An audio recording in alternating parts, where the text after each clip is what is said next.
So good morning all. Good morning, ma'am. What about your revision? Have you completed?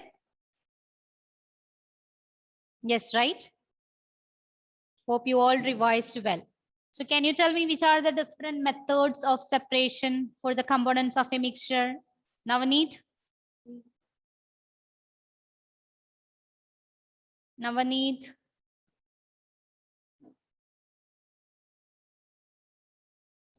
Left, right? Okay, Anandita, can you tell me? Homogeneous mixtures and heterogeneous. Different techniques for separating the components of a mixture. Ma'am. Yeah. Ma'am, Yeah, sorry, Navaneet. ma'am. This automatically. I just It's left okay. the class. It's Sorry. okay. So can you tell me, Navaneet, which are the different methods used for the separation of components?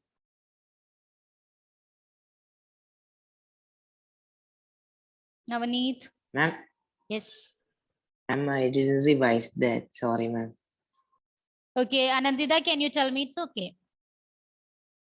Filtration, Yeah. hand picking, Yes. sieving, Yeah. And specific evaporation, methods. Specific methods. evaporation, condensing, Centrifugation. Yes. Okay, Lynette, can you tell me the remaining? Chromatography, Yeah. separating through funnel, uh, evaporation, centrifugation, Sublimation, then distillation, sublimation, fractional distillation, etc. fractional Okay. distillation. Then we learned the applications of this distillation method. Do you remember, children? Applications. We have completed till fractional distillation, right? Yes. Yes, Okay. ma'am. So there are different applications for this method, distillation and fractional distillation. One among this is separation of different gases from air. Okay, separation of different gases from air. So today we are going to discuss about this topic, separation of different gases from air. How are we using this method, fractional distillation, to separate different gases from air? Yeah. Ma'am, so when this mixture is evaporating, both acetone and water will be evaporating, right? Because they have almost very small difference in their boiling point. Not small difference. They are, first one is 56 degrees Celsius, right? And the second one is 100 degrees Celsius. There is a sufficient difference there. So first, this acetone will be converted to vapor. Fractional distillation. In the case of fractional distillation, right? Yes, yes. Yeah, in the case of fractional distillation, also the same process here. We can able to separate that particles, not the two components boiled and vaporized together. First, the lower boiling point will be converted to vapors and condensed. Then another one. And 25 Kelvin means how many Celsius? Yes, that means 25 Kelvin, 0 degrees Celsius, that is equal to 273 Kelvin. Okay, 273 Kelvin. So this 25 Kelvin, that's the difference, right? 25 Kelvin, that's the difference. So it is less than 0 degrees Celsius. I will tell you, just wait. If 100 degrees Celsius, that is 373 Kelvin. 0 degrees Celsius, that is 273 Kelvin. That means you have to add 273 Kelvin with each degree Celsius. Clear? 0 degrees Celsius, that is 273 Kelvin. 100 degrees Celsius can be converted to Kelvin by adding this 273. That means here you got this answer by adding 100 plus 273. Clear? Yes, ma'am. Yeah, this is the conversion. So the difference between these two components should be maintained between 25 Kelvin. Less than 25 Kelvin, we are using this fractional distillation method. Less than 25 Kelvin. But we can able to separate the particles. Not both these components will be converted to vapors and then condensation process, not completed together. It will be take place in separate process. The component with lowest boiling point will be converted to vapors first, then the second one. Is this clear? Yes. So we are moving to this method, the fractional distillation to separate different gases from air. Okay, fractional distillation method to separate different gases from air. So you can write the heading to obtain different gases from air. To obtain different gases from air.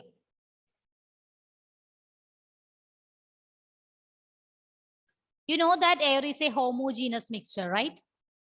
It contains different types of gases, including oxygen, nitrogen, carbon dioxide, etc. Isn't it? So we are going to separate these different gases from air using this method, fractional distillation. So before fractional distillation, there are certain steps. So we can learn this process step by step. Okay.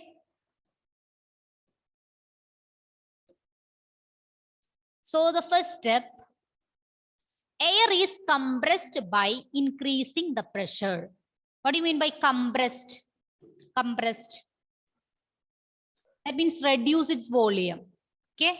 We are reducing its volume by applying pressure. It's the action similar to that of a syringe.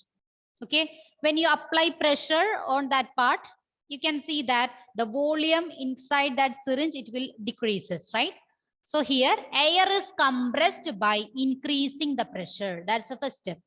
Air is compressed by increasing the pressure. And you have to note that from this portion onwards, it's not for the exam. Okay. Till fractional distillation, you have to learn. Clear? Yes. Yes, ma'am. Yes. Air is compressed by increasing the pressure. That's the first step.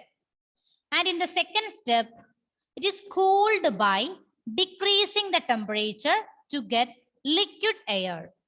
And in the second step, cooled by decreasing the temperature to get liquid air.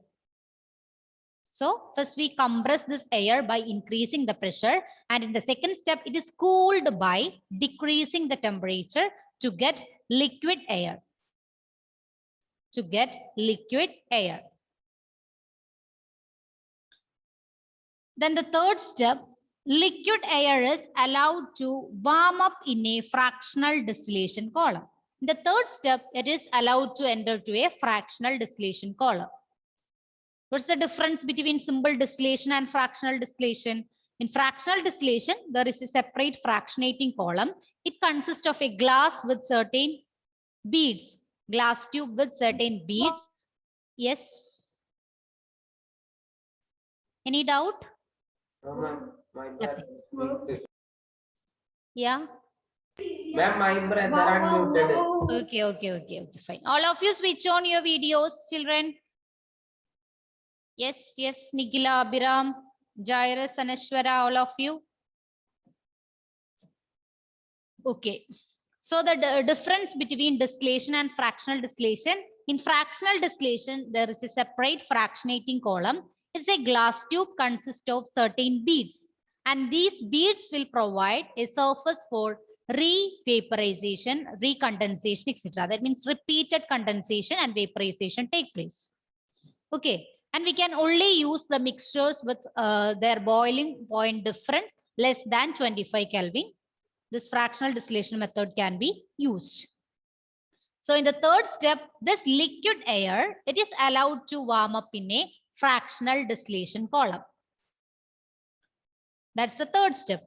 And in the fourth step, this gases get separated depending upon their boiling points. We converted this into in the form of a liquid air. Okay. First, it's in the form of air. Then by applying pressure, we can compress this air and again cooled by decreasing the temperature to get the liquid air. That means it's in the form of a liquid. Then this liquid air is allowed to warm up in a fractional distillation column.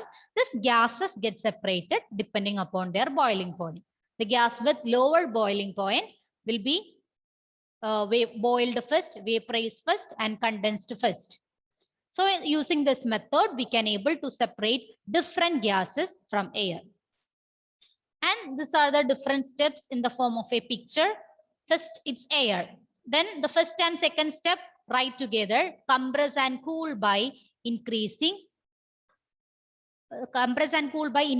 pressure and decreasing temperature. Okay. Then this air is converted to liquid air. Then in the next step, allow to warm up slowly in a fractional distillation column. Then gases get separated at different heights. Okay. So you look at this table and tell me, among these three gases, oxygen, argon, nitrogen. Argon is one among the gas. I think you all are not familiar with this argon, right?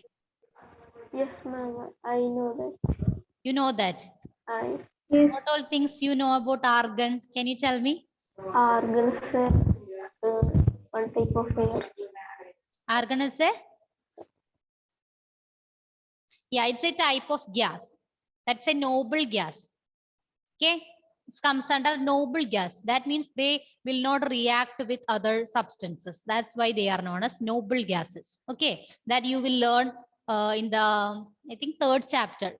While you learn the periodic table, you must be familiar with this argon. But now you can just know that this argon is one type of gas. It is known as noble gas. So among these three types of gases, oxygen, argon, nitrogen, which one has the lowest boiling point? You have to look here, it is negative. Okay, negative 183, negative 186, negative 196. So among these three, which has the lowest boiling point? Nitrogen. Oxygen. Which one? Nitrogen. Is it nitrogen or oxygen? Oxygen. Is it oxygen or nitrogen? Nitrogen. And nitrogen. Nitrogen. How many of you supporting oxygen? Please raise your hands. Only Ellen? Alsan's brother also raised his hand, right? I think he also learning chemistry. Only Ellen? Yeah, Amin, Jairus. Then anyone else? Amaljit? Yeah, then. So you all are supporting this oxygen, right? Then what about nitrogen? All others supporting nitrogen. Then anyone supporting this argon? Argon? Amin, what about you? No, no one, right? But here, in the case of this negative charge, we are considering this negative 196. It is the lowest than negative 183. Okay, negative 196 is the lowest boiling point. So nitrogen will be boiled first. It has the lowest boiling point. Okay, after that argon, then oxygen. That's the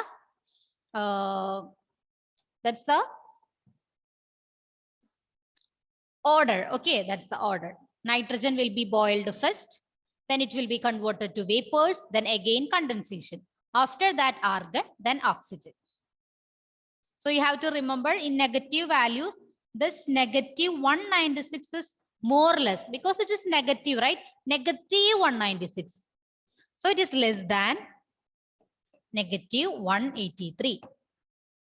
So nitrogen will be boiled first, converted to vapors, and condensation reaction take place.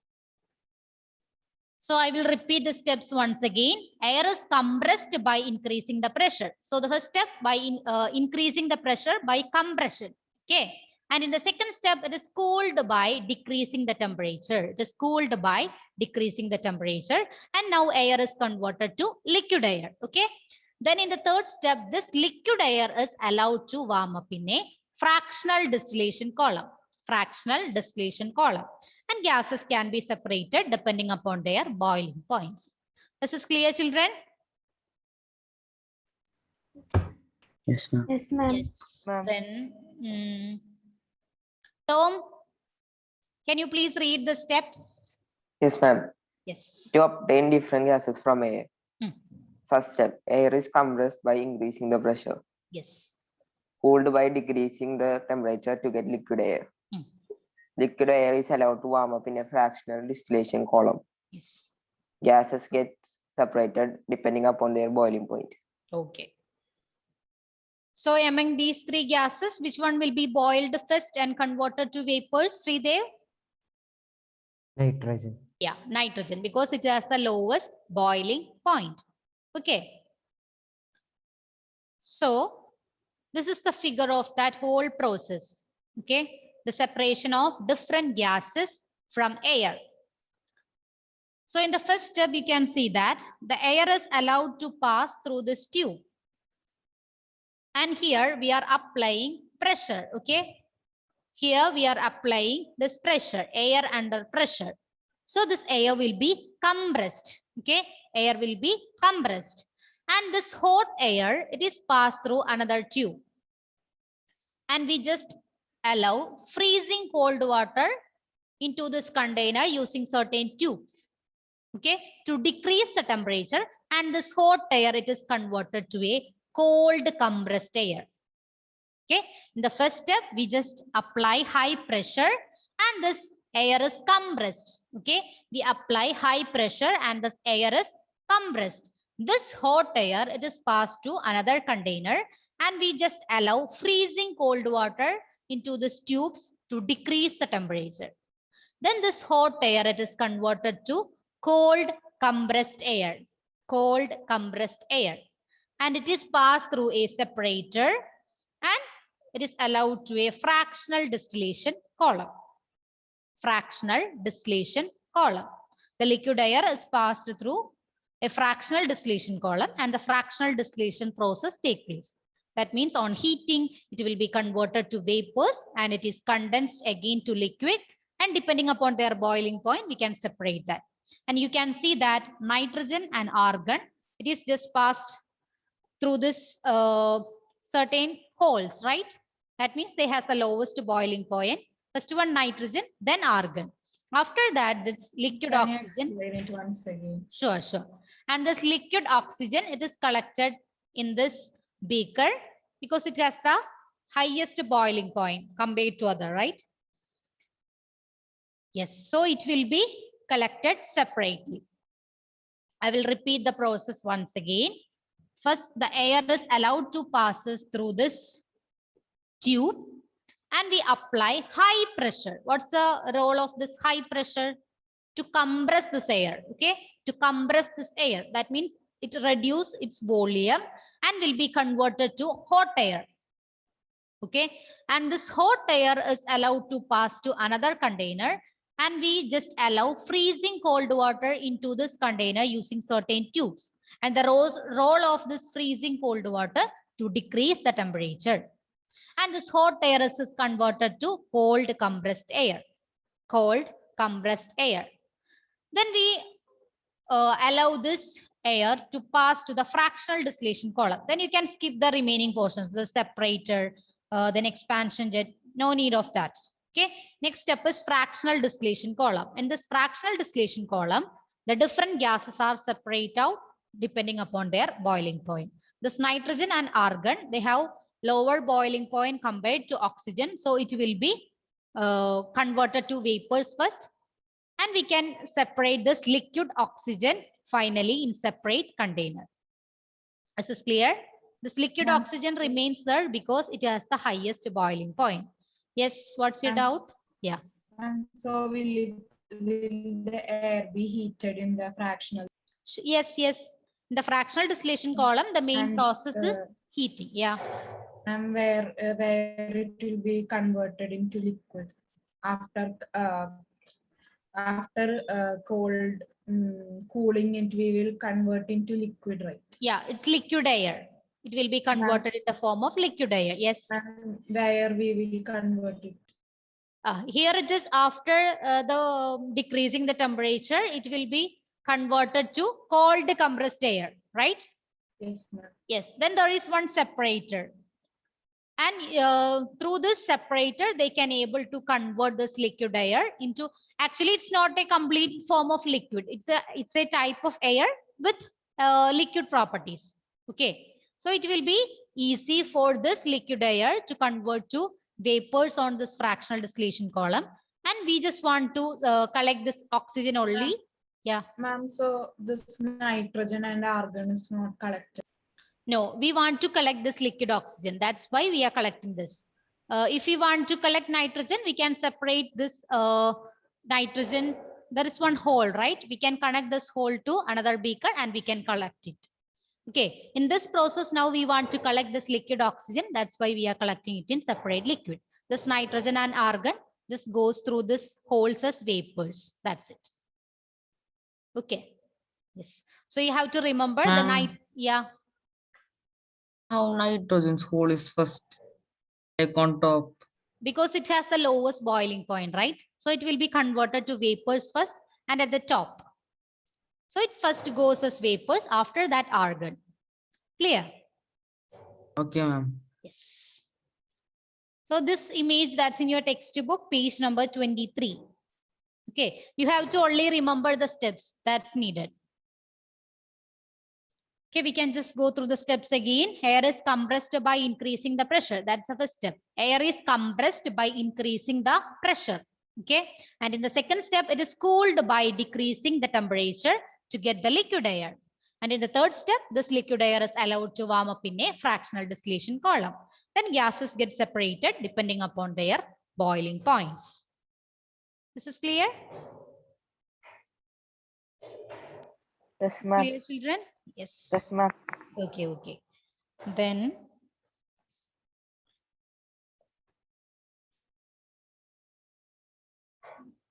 there are two questions in your textbook. Page number 22. Page number 22. Arrange the gases present in air in increasing order of their boiling point.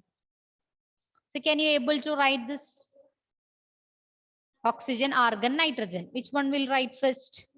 Increasing order of their boiling point. So Oxygen, argon, yeah, oxygen, nitrogen, argon, nitrogen. Right? Nitrogen has highest boiling point. Then which gas forms the liquid first as the air is cooled?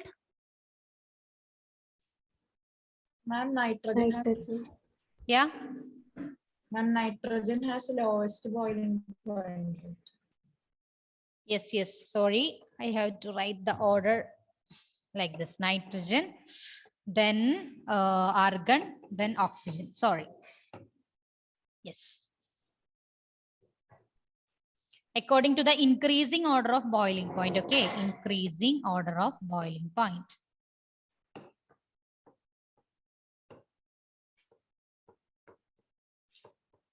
Yes. The next question, which gas forms the liquid first as the air is cooled?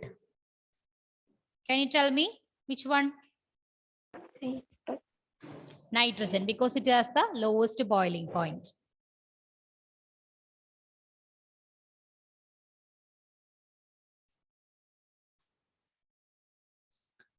This is clear? Yes, right? Yes, ma'am. Yes, ma'am. Okay. Then the next process, that is how can we separate or how can we obtain pure copper sulfate from an impure sample? How can we obtain pure copper sulfate from an impure sample? So there is one activity to learn this process, and the name of this process is known as crystallization. Okay, it's another technique to separate the components. It is known as crystallization. Okay, crystallization. So can you guess what's this process? Crystallization. It's turning the crystals and then Yeah. separate. Yes, crystals are And formed. the mixture will be heated and crystals. Yes, crystals will be formed, right? So before learning this process, we can discuss one activity, activity 2.9. Activity 2.9.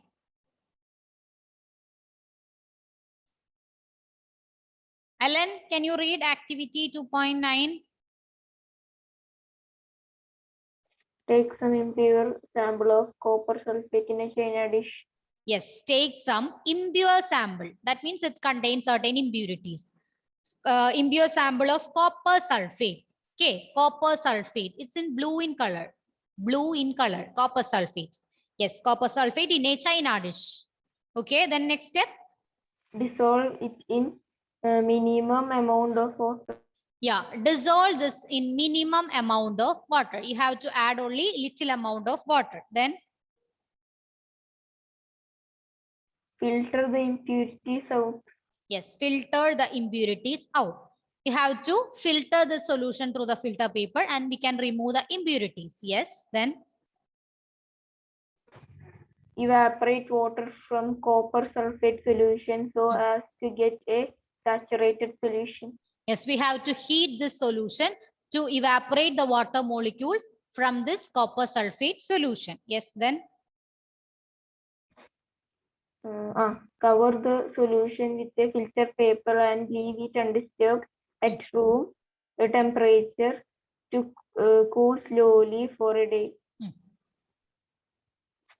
yes, cover the solution with a filter paper. You have to cover the solution with a filter paper and leave it undisturbed for some time at room temperature to cool slowly for a day. That's the next step. You have to cover it with filter paper and leave it undisturbed for a whole day. Okay, Ellen, then next step.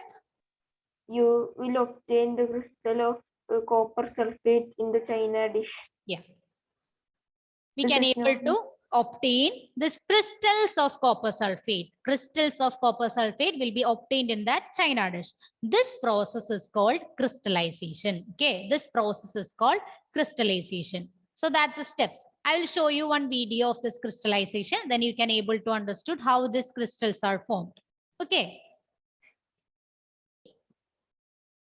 Yeah, this is the method for the preparation of this copper sulfate crystals. We can discuss the same topic in the next class. Okay. Then let me take your attendance. Just 1 minute. Then thank you all. See you in the next class. Bye. Thank Have a you, nice ma'am. Thank you, day. ma'am. Thank you, ma'am. Okay, ma'am. Yeah, ma'am. Thank you, ma'am. Okay, ma'am. Bye, bye. Thank you.